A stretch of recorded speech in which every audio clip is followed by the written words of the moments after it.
도나도나 머리돈나 시작하겠습니다. 오늘도 인사 소개 부탁합니다. 안녕하세요. 베스트 회계법인 대표 조이수구입니다. 안녕하세요. 파이널 부동산 조은입니다. 안녕하세요. 선현선후보험의 선우미숙입니다. 안녕하세요. 조이너스케어 대표 최은숙입니다. 오늘의 주제는 이혼과 별거. 뭐 이혼과 별거에 관심 없는 분들도 있겠지만 사실은 우리 자녀들도 그렇고 이게 심심찮게 주위에서 보게 되는 일입니다. 그럴 때에 우리가 겪게 되는 법적인 얘기, 그 다음에 뭐 세금에 관계된 얘기, 심지어 부동산, 그쵸? 그리고 연금 이런 것들을 처리해야 되는 게 현실이에요. 그래서 그 얘기를 좀 하고 싶은데 먼저 이혼과 별거 하면 제일 먼저 떠오르는 게 나는 집이야. 나한테는. 대부분 요즘 집을 공동명의로 하고 있잖아요. 그러면 이게 합의하에 집을 나누는 건지 뭐 어떻게 하는 건지. 누군가가 이제 나가야 되잖아요. 그죠? 둘 다 나가든지 한 사람이 나가든지. 그렇지. 그러니까 당신 나가시오 뭐 이렇게 할 수도 있고. 어. 그러니까 이제 저 같은 경우는 부동산 그 이혼 과정에서 집을 팔아달라고 오시는 분, 또 저희가 관리하고 있는데 너무 좋은 부부 사이였는데 갑자기 한 분한테서 전화 와가지고 지금부터 오늘부터 렌트비를 저한테 보내주세요. 새로운 어카운트를 열었어요. 그래요. 그 전화 받고 나서 이상하다. 뭔가 세야지. 쎄한데 와이프가 전화가 와서 다른 어카운트를 주면서 일로 보내주세요. 이런단 말이에요. 이제 그러면 네. 이제 사단이 난 거죠. 그럼 어떻게 했어? 그래서 이제 솔직히 오픈톡을 했죠. 어. 지금 혹시 무슨 일이 있냐 물어보고 이제 지금 상황이 어떤지. 그럼 이혼 소송 중이다. 시작했다. 그러면 이제 변호사 있고 있잖아요. 그런데 저희는 그 이혼 소송이 세를되기 전까지는 렌트비를 디스버스를 못 해요. 아예 한쪽에 일방적으로 했다가 다른 쪽에서 저희한테 클레임이 들어오면 안 되니까 이제 두 분한테 공식적으로 이제 이메일을 보내죠. Until we have settlement from your attorney. 그때까지는 디스버스를 못 하고 저희 에스크로 어카운트에 홀드한다 그 대신. 뭘 기준해야 된다 그러면 뭐를 어떻게? 그래. 그거는 나하고는 상관없는 네가 알아서 하세요. 네, 여러분이 그건 두 분이서 알아서 알아서 하세요. 하셔야 되는 일이고. 아니 만약에 돈을 쫙 반씩 나눠주면 되잖아. 근데 그렇게도 안 한다고? 그것도 어떤 디렉션이 있어야 가능한 것이지 처음에 저희랑 어그리된 건 아니잖아요. 그죠? 처음에 저희 회사를 하이한 사람은 두 사람이 같이 공동명의를 했단 말이에요. 근데 지금 각자의 온 어카운트로 돈을 보내라 그러면 다른 한 분은 희생을 해야 되는 상황이니까 그것도 공평하지 못한 거죠.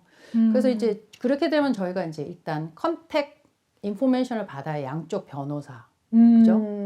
해서 지금 진행되고 있는 상황에 대해서 저희한테 인폼을 해달라. 그러면 그거에 따라서 저희가 하겠다. 이제 그렇게 되고 이제 팔아달라고 하는 경우는 굉장히 케이스가 다양해요. 그러니까 어떤 분은 이제 이런 거죠. 부부가 공동명의로 되어 있어. 그 조인 테넌스로 돼 있는데 이제 둘이 사이가 나빠져서 이혼 소송을 하고 있는데 이게 합의 이혼이냐 아니면 한쪽이 잘못해가지고 그냥 소송이 들어간 거냐에 따라서 또 다른 거야. 왜냐하면 이 부동산이 인벌브 되려고 하면 양쪽에서 감정 싸움이 이제 시작이 되면 누가 어떤 부동산을 하여할 건지부터가 싸움이 되는 거예요. 그럼 이 여자분이 하여한 에이전트가 있을 수 있고 그러니까 그 집 앞에 야드가 누가 먼저 꽂았는데 잘못 꽂은 거일 수도 있는 거야 이게. 야 복잡하구나. 복잡하죠. 그러니까 이혼해서 부동산이 컨택이 되면 굉장히 제가 조심을 해야 되고 확인을 다 해야 되고 그때 이제 변호사랑 다 알아보고 디크리 다 받고 근데 어떤 분이 이런 게 있어서 합의 이혼을 했어. 그래서 합의 이혼문을 작성을 했는데 이 합의 이혼문이 그러니까 소위 말하면 우리가 이제 너랑 나랑 이혼하는데 좀 싼 변호사 써서 적당히 합의니까 이렇게 하기로 하고 이렇게 대충 얘기하잖아요. 그러면 집을 팔아서 반 나누는 걸로 이제 썼어. 합의 이혼문을. 근데 합의 이혼문을 썼는데 거기에 누가 부동산을 하여할 건지 내용이 없어. 그죠? 그러면 그때 또 싸움이 되는 거예요. 그러니까 좀 이혼 전문 변호사는 그걸 알아요. 근데 이혼 전문 변호사가 아닌 사람이 좀 싸게 받고 써준 이 합의혼문은 그런 것도 없어. 그러니까 나중에 어떤 일이 생기냐면 서로 다시 변호사를 하여해갖고 싸우는 거예요. 그리고 또 어떤 변호사는 예를 들어서 이게 이제 70만 불짜리 집이야. 그러면 70만 불까지 어그리를 할 것이다라는 내용까지 거기 들어가 있으면 나중에 안 싸워. 그냥 오퍼를 70만 불 이상 받으면 돼. 아, 자 오퍼의 문제가 생기는구나. 근데 나중에 오퍼를 받았는데 75만 불을 받아서 되게 잘 받은 오퍼라고 보냈는데 한쪽에서 어그리를 안 하는 거예요. 그냥 계속 그게 셀을 될 때까지 이게 오퍼는 봐요. 오퍼는 지금 타임 센시티브야. 그치? 그러면 봐요. 오퍼 들어왔으면은 며칠 안에, 몇 시간 안에 답을 해야 되는데 양쪽에서 합의가 안 되면 이거 못 파는 거잖아요. 그죠? 이야. 그러니까 굉장히 복잡한 문제들이 많죠. 그러니까 사실은 이혼 변호사도 약간 좀 이혼을 경험이 많으신 분을 해야 이런 어떤 갈팡질팡 안 하고 다른 분들한테 좀 피해가 없는 거예요. 그럼 집이 공동 명의가 아닐 때는 괜찮아? 괜찮을 수 없겠지. 아니 어떤 한 집을 팔았는데 이 집은 남편분 이름으로 되어 있었어. 와이프분이 내 이름 올려줘 이거를 끝까지 안 하신 거야. 별로 신경 안 쓰는 거지. 신경 안 써서 잘 하셨으니까. 근데 결국 이제 그렇게 이혼을 하게 된 상태에서는 이게 큰 문제가 되는 게 합의 이혼을 했어도 이 남편분은 자기한테 모든 권한이 있다고 생각을 하시는 거예요. 이게 내 명의니까 내가 부동산을 쓸 거야. 그래서 엉뚱한 부동산을 써가지고 바로 갖다 했는데 사실은 그 이혼 그 세틀먼트 안에 여자분이 부동산을 하여하기로 썼어. 근데 이 남편은 끝까지 이게 내 명의니까 내 맘대로 할 거야. 그런 거야. 그래서 이 여자분이 변호사를 다시 사서 왜 그걸 이행을 안 하냐고 다시 남편을 수를 한 거예요. 그러니까 되게 시간도 많이 걸리고 그러니까 결국은 그 변호사가 다시 그러니까 이거 봐봐요. 이혼 합의서 써준 변호사 따로 있죠. 또 다시 수를 해야 되니까 또 변호사 쓰죠. 그 이쪽에서 방어를 해야 되니까 또 변호사를 샀어요. 그러니까 변호사 좋은 일만 많이 시키죠. 그러니까 착하고 아름다운 이혼은 없을 거 아니야. 이혼은 대부분 감정의 골이 깊어져서 서로 앙숙이 되기 때문에 이혼을 하는 거니까 우리 지금 생각에 야 치사니까 그거 줘버려 이럴 수 있지만 이혼하는 마당이 되면은 그리고 피튀기게 되는 거야? 이혼을 부동산을 팔 때는 이혼 과정에 있을 때는 이 부동산이 사실은 굉장히 테크닉이 좋아야 돼요. 왜 그러냐면 예를 들어서 내가 hired by wife야. 근데 남편을 구워 삶아야 돼.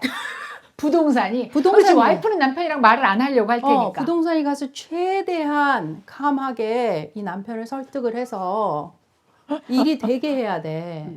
안 그러면은 그냥 가운데 껴갖고 아무것도 못하는 신세가 될 수도 있어요. 아니 나는 회계사들은 이혼할 때 진짜 골치 아픈 케이스를 많이 본다고 스스로 증인도 대보는 경우가 있다 이런 얘기는 들었어.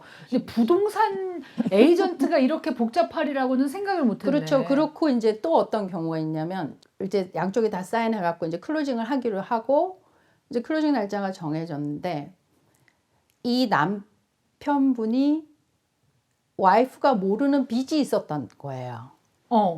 그죠? 그런데 이제 예를 들면 이 집을 50만 불에 팔기로 했으면 이제 반 나눠서 25만 불 갖기로 했는데 남편이 다른 빚이 5만 불이 있었어.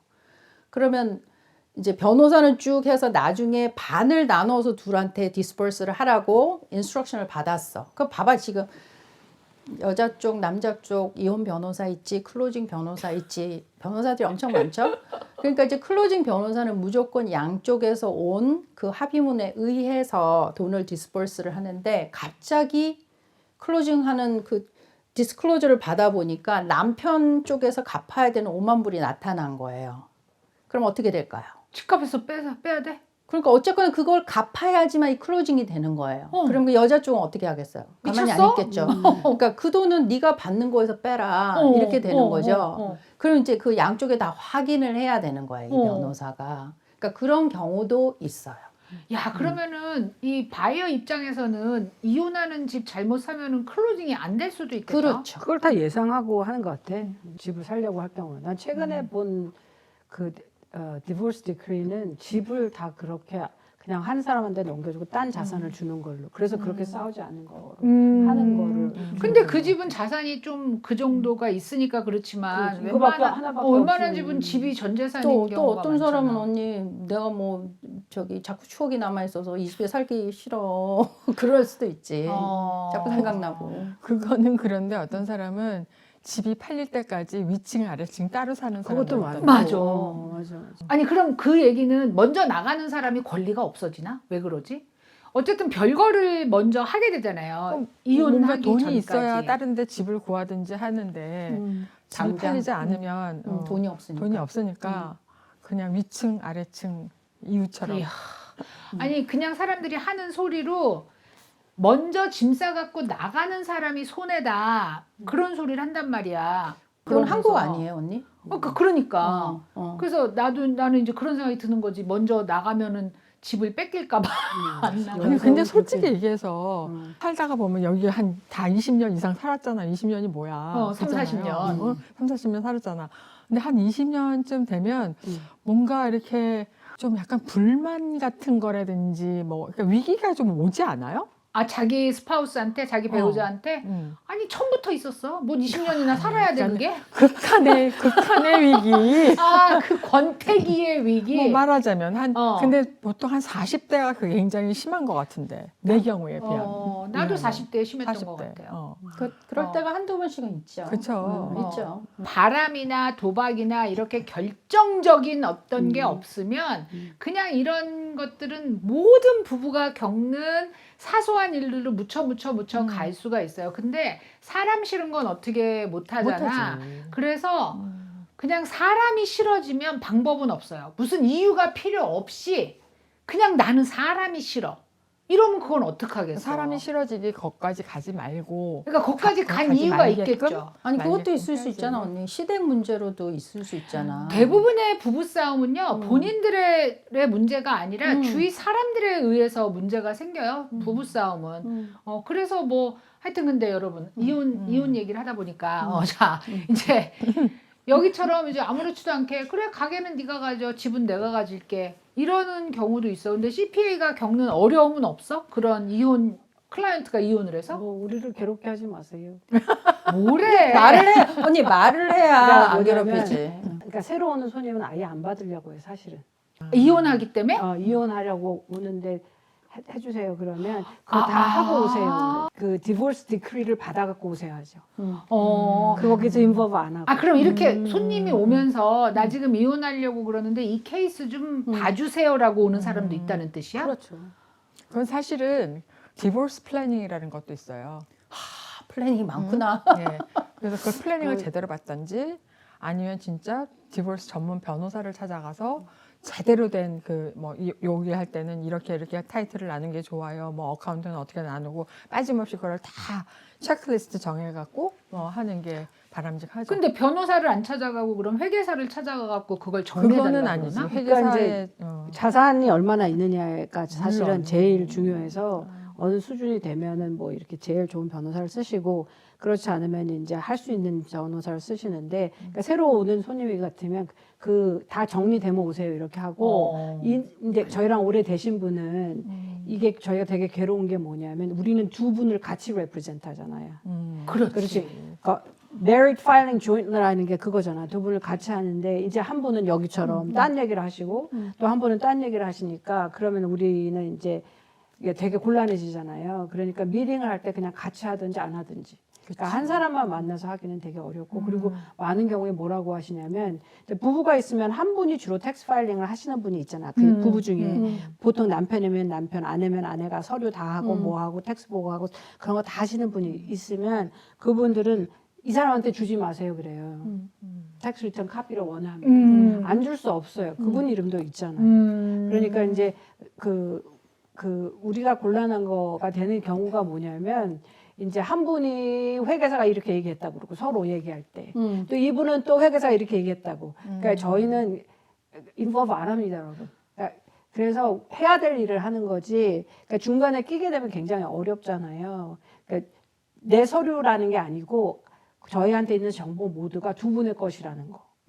그래서 내가 쟤한테 정말 주기 싫어도 그런 분들이 상당히 많아요. 그러니까 아내면 아내 혹은 남편이 이게 자기가 다 했던 사람은 없다고 안 주는 거야 그 사람한테. 그러고 나서 그 사람이 참다 우리한테 연락으로 와서 우리가 보내줍니다 하면 오히려 화를 내시고 왜 보내주냐 그러는데 이건 그럴 수밖에 없어. 상대방이 다 갖고 있는 거니까. 하여튼 그렇습니다. 그리고 이제 저희 입장에서 해줄 수 있는 게 사실은 뭐 가지고 있는 자산 뭐 이런 거 정리해주고 서로 얘기하고 이런 거지 어떤 그 분할하고 이런 건 이제 변호사랑 얘기를 하시는 거예요. 당연히. 그런데 이제 사실은 이게 길어지면 제일 손해가 그냥 여러분이에요. 근데도 변호사 길어지잖아. 비용도 변호사 그렇고. 비용만 너무 맞아. 들어. 맞아. 그러니까 이제 가능하면 그 서로 이렇게 세를 하는 것이 전 제일 좋다고 보고. 근데 너 죽고 나 죽자로 하는 것 같아. 이혼할 때. 감정이 많이 상하니까. 내가 궁금한 거는 5월 달에 내가 이혼을 했어. 그러면 5월까지는 그 married joint filing을 하고 6월부터는 아니 그냥 어떻게? 싱글로 하는 거예요. 12월 31일에 네가 싱글이었으면 싱글인 거예요. whole year. 프로레이션이 없어 이거는. 그게 왜냐하면 궁금한 생각해봐. 거야. 내가 너랑 이혼했는데 이혼하려고 하는데 내가 조인트를 5개월을 조인트를 한다면 둘이 얼굴을 또 보고 그 사인을 해야 되는데. 그게 궁금한 거지. 그 last day가 separated 혹은 last day가 divorce면 그러니까 12월 31일에 나의 스테터스, 내가 이혼이냐, 메리드냐가 되게 중요한 거네. 하루만 이혼을 했어도 그래도 싱글인 거네. 12월 30일 날 이혼을 하고 31일 하루만 싱글이라도 나는 세금은 싱글로 보고한다.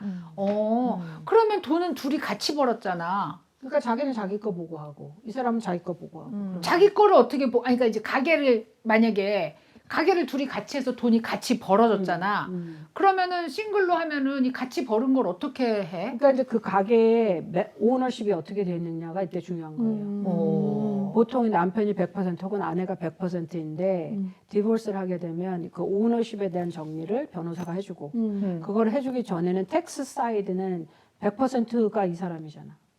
그러니까 그 사람한테 사실 돈이 다 가야 되는데 그거를 어떻게 세르를 했느냐에 따라서 디보스가 어떻게 디크리가 됐냐에 따라서 이제 같은 상황이 그렇지. 발생하는 거지. 그렇지. 돈이 묶여버리는 상황이 발생. 그러니까 결국은 셀을 한 그 자체가 중요하게 되는 거네. 내가 뭐 몇 달을 거기서 일했으니까 반은 내 거야 이게 아니고. 그렇지. 근데 대부분 그렇게 생각을 하잖아. 내가 이혼을 하면 내가 그 가게에 아침에 새벽 4시에 나가서 12시까지 내가 있었으니까 요만큼은 내 거야 라고 그러면서 거기서 온 돈은 다 나를 줘 이러는데 그게 아니라 결국은 합의하는 어떤 선이 있어야 된다는 거잖아. 그렇죠. 합의를 하셔야 그 합의가 끝나야 세금도 거기에 따라서 맞춰서 부과가 되는 거고. 난 언니한테 궁금한 게 그러면 이제 예를 들어서 집을 그렇게 해갖고 50%씩 나눠 가졌어. 그럼 각각의 파일링 할 때 그거를 양도소득세를 또 어떻게 계산을 하는지. 퍼센트로 나누는 거지. 퍼센테이지로. 그럼 만약에 이제 이혼을 했는데 이혼녀들이 위자료를 받잖아. 알리모니. 그러면 그 위자료도 인컴으로 계산되는 거예요? 이제는 더 이상 계산 안 돼요, 그게. 인컴으로 계산 안 돼요? 여자 세금 안 돼? 받는 사람은 계산 안 받는 돼. 사람은 계산 주는 안 되고. 사람은 익스펜스야? 돼. 익스펜스 안 돼. 예전엔 그게 됐는데 법이 바뀌어서 왜 바뀌었을까? 몇 년 됐어, 좀 됐어요. 그래서 그 전에 이 디보스 한 사람은 이제 손님 중에 그 전보다 디보스 한 사람은 지금까지도 텍스 보고할 때 알레모니를 받으면 받는 쪽은 인컴으로 하고 준 쪽은 익스펜스로 비용으로 하는데 이제는 더 이상 그걸 못 해요. 그래서 이번에 디보스를 했다. 그러면 이제 주는 사람은 텍스 공제도 안 되고 그러니까 그냥 와, 그 큰 돈인데. 받는 사람은 인컴이 아니고.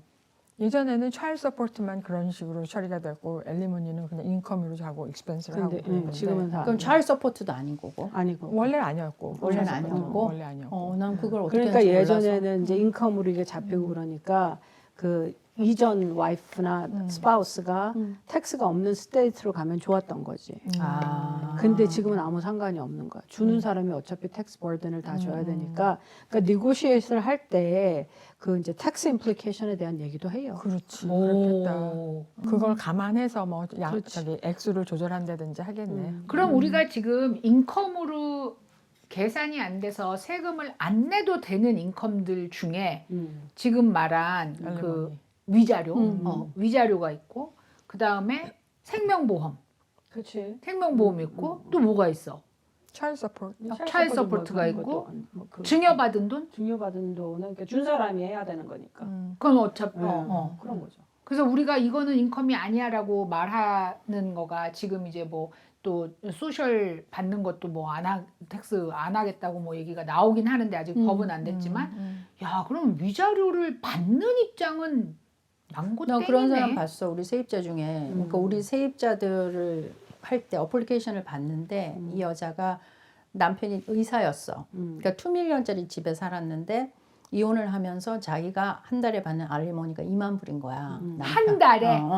디볼스 디크리 안에 보면은 알리모니를 10년간 얼마씩 받는 걸로 나오고 차일드 서포트 얼마 나온다고 나오잖아요. 그러니까 우리는 얘는 가만히 일 안 해도 인컴이 지금 렌트비에 5천 불이라도 3배 이상이 되잖아요. 그럼 그걸 인컴으로 인정하고 우리는 그 그렇지. 세입자를 받거든요. 그렇지. 그러니까 그걸 보면서 이렇게 많이 받아 10년간. 근데도 세금을 안 낸다. 근데 백만장자들 이혼할 때 진짜 엄청난 위자료를 주고 이혼을 하잖아. 그럼 그 사람은 그게 수입이 안 돼? 근데 그게 우리가 한 달에 2만 불이면 엄청난 돈 같은데 이렇게 쓰는 사람은 모자라요. 아 진짜로. 스펜딩 규모가 달라. 뭘 규모가 하느냐에 완전히 따라서, 달라. 뭘 하느냐에 아니 따라서. 물론 그런데 이런 생각이 드는가 우리가 나 한 달 수입이 2만 불이야 그러면 대부분 속으로 그래도 한 뭐 12,000-13,000불 받는 거지라고 생각을 하잖아. 근데 위자료는 진짜 2만 2만 불이네. 불인데. 와 할만한데. 그러니까 이제 요거가 아니 내가 주냐면 그 좀 서로 이런 그렇지만. 입장에서 결혼을 하기를 부추기는 시스템은 아니야. 그러니까 누가 내가 걱정이 된다는 거지. 그렇지. 내가 하는데 결혼하는 이혼하는 이혼율이 엄청 많잖아. 많지. 이혼율이 엄청 많지. 많은데 뭐 누가 참고 살 것도 아니고 요새 그러면 서로가 다 참을 이유가 없으니까 결혼하는데 이렇게 도움을 주는 그건 아니다. 시스템이. 네. 그러니까 뭐 결혼을 유지하게 만들지 않는다는 거잖아. 굳이 뭐 결혼까지 하면서 굳이 이런 버든을 내가 지고 가느냐, 그러면서. 이런 의무가 생기냐. 그럼 만약에 보험은 어떤 문제가 생겨요? 이혼을 할 때? 보험은 이제 텍스랑은 조금 다른 게, 그러니까 보험에서 생각하면 뭐 자동차 인슈런스, 헬스 인슈런스 이런 거부터 먼저 이제 정리를 정리시키는 거, 그게 중요한데 이게 그때 에스크했을 때 그때 빼면 이제 그때부터 뭐 정리가 되는 건데 문제는 뭐냐면 허스밴드 앤 와이프가 있잖아요. 그러면 디보스 하면 보통 이제 허스밴드 이름이 핫다. 그러면 전화를 하셔갖고 와이프 그냥 빼라고 그러는 거야. 그렇게는 못하죠. 아, 일방적으로. 그렇죠. 본인이 따로 나가서 인슈런스를 갖는 거는 오케이. 근데 지금 있는 팔레스에서 누구를 빼라고 하는 거는 못하죠. 잠깐만. 이러면 아직은 별거 중이야. 이혼은 소송 중이야. 근데 그때부터 빼라. 이럴 수 있어요? 뭐 그것도 그럴 수 있어요. 왜냐하면 둘이 합의를 하면? 합의를 하면. 근데 내가 이제 남편이랑 묶여 있어. 근데 남편은 나를 막 빼겠다고 그래. 근데 나는 싫어. 나 이혼하는 순간까지는 안 빼주고 싶어. 왜냐면 만약에 이제 그럼 이제 본인은 아무것도 안 해도 되는데 남편이 그냥 자기가 따로 팔레스를 만들어 버려. 그러면 이제 할 수가 없는. 그럼 보험료도 올라가잖아 사실. 그런 분들도 계셔요. 코스트가 그러니까, 엄청 드는 거야. 코스트가 엄청 드니까 또 이거는 그냥 놔둘래요. 저거는 그냥 놔둘래. 그럴 수 없어요, 여러분. 그리고 이제 건강보험 같은 것도 이제 보통 식구가 이렇게 같이 들어있잖아요. 누구를 막 빼라고 그러는 거야. 그렇게는 못하죠. 네. 법적으로 완전히 세퍼레이트 될 때까지 내가 얘는 돼도 어. 이분이 어떻게 시큐어한 거를 확인하기 전에는 맘대로 못 빼죠. 아, 본인이 요거 나가서 조심. 따로 하는 그러니까 거는 그게 또 아니고. 경험인 거야. 새로 시작하는 사람들은 네, 전화 맨날 하던 사람이 전화하니까 네 뺄게요 이렇게 되는 거거든요. 아 그거 빼주면 불법이에요? 아 불법이 아니라. 불법이 아니라 이 클레임을 사람이 받을 수 보험이 있는지 있겠지. 없는지 모르는데 어떻게 확 빼버려요. 근데 이제 아니 그냥 그래도 어떤 사람은 보험 없이 살기도 하니까. 아니 그랬는데 언니 만약에 무슨 일이 사고가 사고 생기면 나면 이제 그러면 에이전트한테 달려오는 이해노? 거지. 그게 그래서 문제죠. 그렇지. 그게 네. 여러분. 그렇게 그러면 되는 거죠. 빠진 사람이 나는 안 빼길 원했는데 에이전트 맘대로 했으니까 네가 책임져. 이게 문제가 되니까 지금 똑같은 거예요. 부동산도 그까짓 거 나랑 친구였잖아. 그러니까 나를 위해서 해줘. 이랬다가는 에이전트가 수를 당할 수가 지금 우리 있고 모두가 책임을. 하는 얘기가 음. 친구라고 잘해주는 게 아니에요. 할 게 아니야 이거는. 그럴 수 없는 문제는 거지. 그럴 수 없는 거지. 그러니까 여러분 잘 생각하셔야 돼요. 이게 안 해주고 싶어서가 아니라 책임 소재 때문에 그렇잖아. 해줄 수가 없는 거예요. 그래서 이 라이센스를 갖고 있는 사람들은 여러분 냉정하다고 생각될 때가 있어요. 사실은 내 거 좀 봐주지. 너 나랑 30년이나 알고 지냈잖아. 뭐 내가 너한테 산 밥이 얼만데 다 소용없다는 거지. 왜냐하면 그러면은 잘못했다가는 내가 다 그걸 뒤집어 쓰게 되면은 굉장히 심각해지죠. 그러면 언니 생명보험이 있을 때는 음. 만약에 내가 저 사람하고 안 살 것 같다. 그럼 베네피셔리를 빨리 바꿔야 되겠네? 베네피셜을 그것도 그렇게 할수 바꾸는 거는 없어. 할 수 있어요. 아니 할 수는 있는데 이게 만약에 변호사를 사서 하게 되면 이걸 다 모으는 거예요. 갖고 있었던 걸 싹 다. 아니 이혼하기 직전에 내가 아직 내가 이혼할 것 같아. 아니 내가 마음에 이혼이 너무 하고 싶어졌어. 결국은 내가 할 거야. 그러니까 미리 베네피셔리를 내가 바꿔놓는 거야. 이건 알 수가 없잖아. 아니 소송 중이나 그 전이나 그 전에 있던 모든 거를 갖다가 내가 너랑 싸우는데 다 얘기한다고 이게 다 있었는데 없어졌다. 근데 어떻게 될 거냐면 본인이 뭐 하다 못해 지금 뭐 이혼 얘기가 안 나왔는데 와이프가 너무 싫어. 그러면 그냥 와이프 빼고 그냥 우리 자식으로 바꿀래. 그래도 상관이 없는 거예요. 그러니까. 그렇죠. 이제 바꿀 수는 그죠? 있어. 바꿀 수는 있어. 왜냐하면 오너가 언제든지. 바꿀 그치. 수 있는 권리를 그렇지. 할 수 있는데 이제 이혼을 하게 되면 변호사가 이거 다 갖고 와봐요 하겠죠. 그래서 어떤 그 과정 중에서 반드시 이제 이혼을 하더라도 이 팔리스는 이 사람을 베네피셔를 해가지고 이거를 킵하는 거를 어떤 조건으로 넣는다면 그렇지. 다시 바꿔야지 그러면. 그러니까 룩백 네. 피리어드나 이런 건 없다는 거죠. 없죠. 그런 건 없지만 서스피셔스 한 거는 뭐 서스피셔스 하거나 말거나 이것도 자기가 역시 확인하는 거예요. 네, 확인하는 거니까 제대로 베네피셔리가 엑스 와이프겠죠. 그러니까 엑스 와이프가 안 돼 있다면 다시 바꿔서 아니면 없는 사람은 새로 들어서 그렇게 그게 하는 조건이 될 거죠. 수도 있다. 생각을 해봐요. 한 달에 2만 불씩 위자료를 주는데 갑자기 주는 사람의 연고가 생겨버리면 어떻게 하겠어요? 근데 주는 사람은 억울하겠다. 그러니까 받는 사람은 한 달에 2만 불씩 받고 있다가 갑자기 전 남편이 이제 뭐 사고를 당해서 돌아가셔서 내 위자료가 갑자기 없어지는 게 엄청 당황되니까 네 생명보험에 내 이름도 걸어놔라 이렇게 할 수 있지만 그거를 걸어주는 사람 입장은 굉장히 짜증나죠. 아니 그래 보통 짜증나면 이혼하지 말아야 생명보험을 되는 거야. 보통 들 때 부부가 보통 같이 들잖아. 꼭 그게 그렇진 않지. 꼭 그렇지 않죠. 만약에 그러니까 같이 들었다고 와이프들은 대부분 남편만 들으라 근데 그래. 남편들이 무서워한대. 그래서 당연하지. 무서워한대 남편들이. 남편들이 무서워한다고. 그 들어놓고 여자 와이프가 계속 크리미널 영화만 쳐다보고 있어. 밤에다 못 탔는지. 그런 것만 보면 그건- 남편이 무서워한대. 솔직히 바이스 버사예요. 아니 그러니까 여자는 안 들어. 거꾸로일 수도 여자는 있어. 안 들어. 안 그래요. 왜냐면 이제 예를 들어서 남편이 담배를 피우고 이래. 그 여자는 건강에 이슈가 없이 아주 건강해. 그러면 이렇게 둘이 들러갔다가 내 거 너무 비싸게 나와. 당신만 그냥 혼자 들어. 그래갖고 이제 여자 거만 드는 거예요. 그런 경우 많아요. 그러니까 그러니까 만약에 일이 생기면 누가 받는다는 거를 집중하지 않고 보험을 하나 가지고 있다는 거에 그냥 집중을 하는 거예요. 의미가 없지 사실. 근데 그런 사람이 꽤 많아요. 맞아. 그런 경우 많이 그죠? 들었어. 네. 남자들이 잘 안 든다고 하는 얘기 많이 들었어. 그러니까 결국 와이프 거 들고 그러네. 그냥 혼자만 들고 아니, 근데 온다니까요. 내가 하려는 질문은 뭐냐면 이제 부부가 같이 들었다고 쳐. 근데 와이프가 예를 들어서 이혼을 결심을 했어. 마음속으로. 말은 안 하고.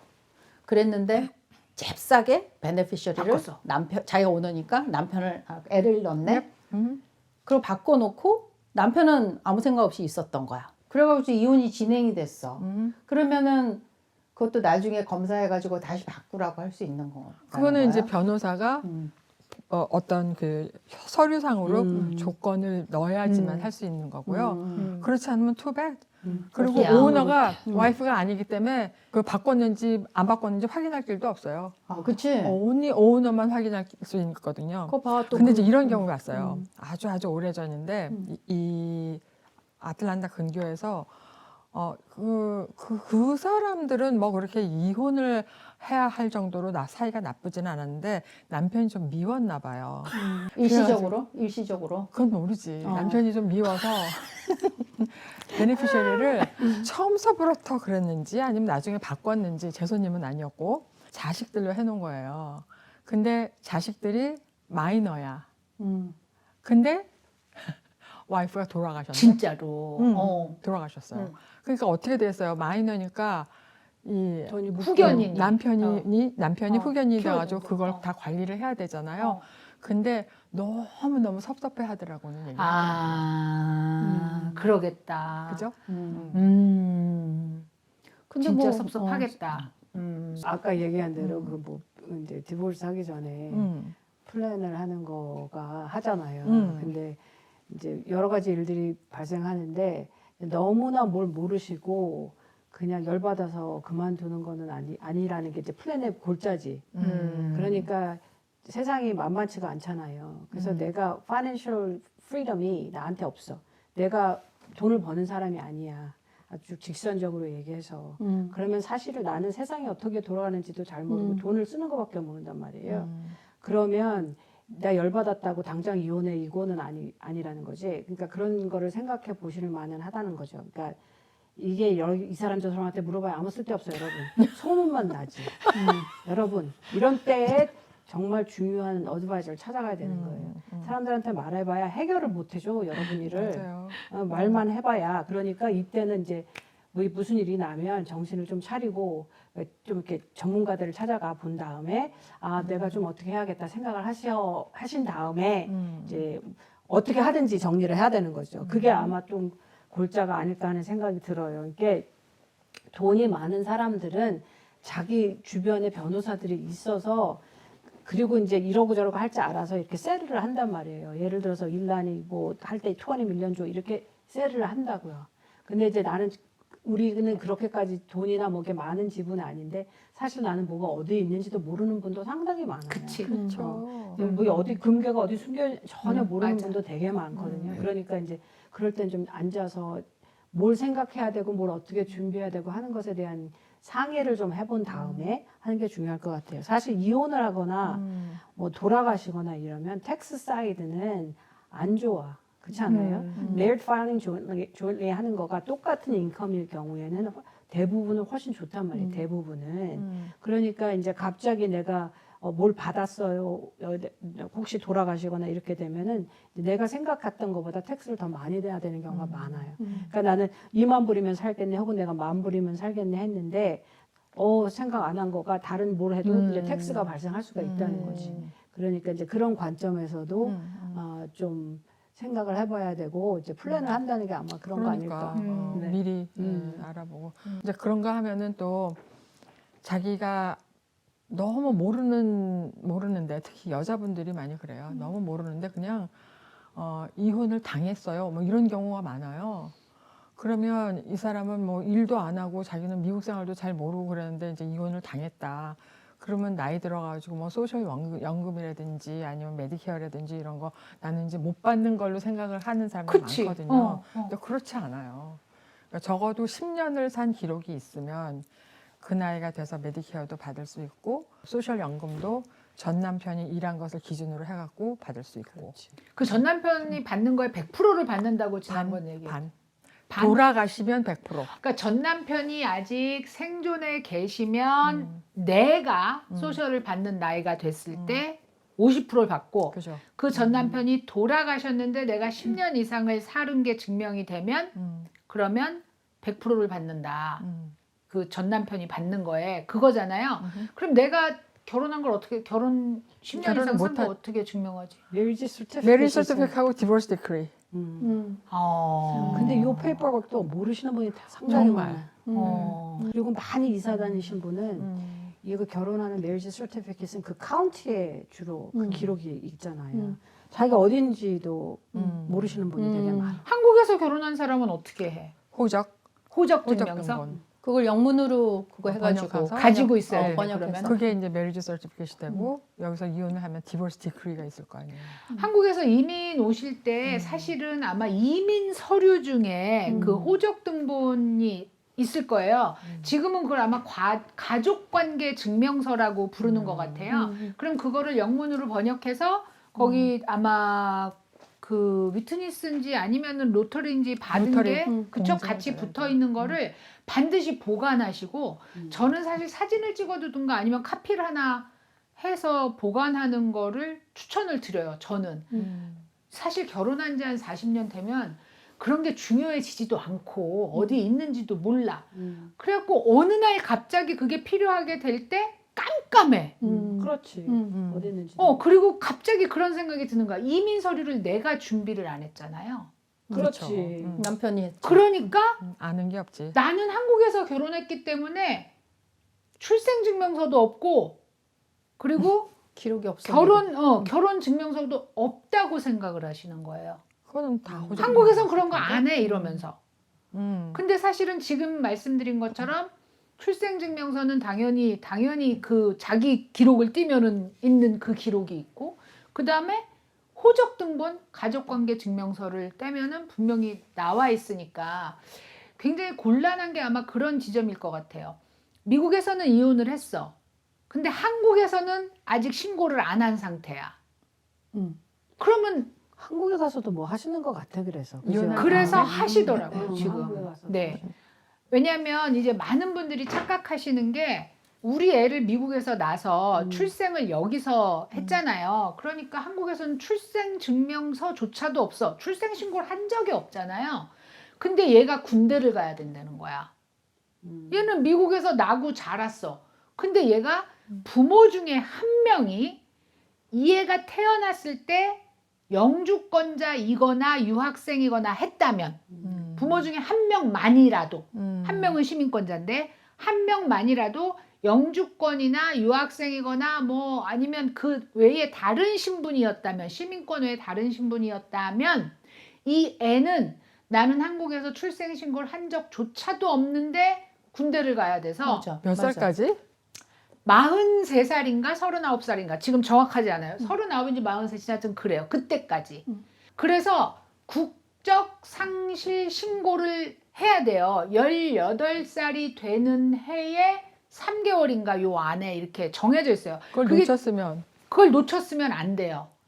못 가? 43살까지? 근데 이제 갔다 오는 경우가 많아요. 근데 재수 없으면 한국에서 병역법으로 잡혀서 제가 지금까지 본 사람은 2사람이에요. 그래서 이혼도 분명히 이런 변수가 있을 수 있는 거죠. 내가 한국에는 이혼 신고를 안 했어.